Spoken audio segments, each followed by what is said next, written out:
clones strike back. In the not too distant future, will they be able to get married?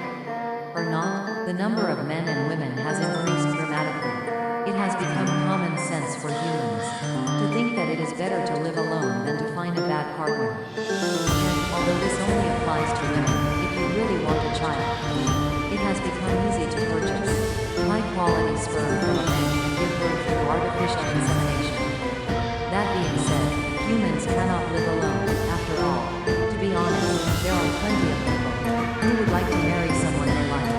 So, clones have started to provide companionship to humans. Until 20 years ago, clones were treated like slaves, but at the summit meeting between MX001, who was called the clone version of Lincoln, and the Secretary General of the United Nations, who is the boss of the human world, they have almost started to gain citizenship. But the only way for clones to obtain a resident card, vote, or go to school is to marry a human. Clones had no qualms about changing their appearance through cloning procedures, so they transformed into whatever the humans wanted. That's why there are millions and millions of clones of popular stars and singers. Humans took advantage of the nature of clones and began to ask for clones every day. In other words, in the morning, I want singer. In the afternoon, I want news anchor. In the evening, I want a sexy masochist.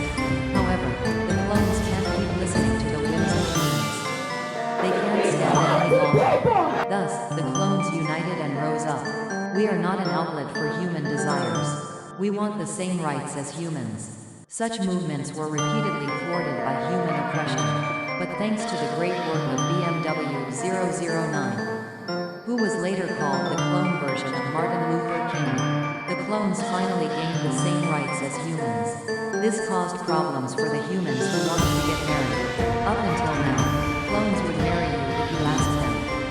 But now they don't agree so easily. Now that their rights have been recognized, clones are more likely to marry each other.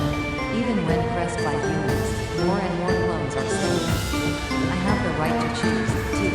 When people who want to get married look around them at a loss, they see that there are other people out there who have been rejected by clones, just like them.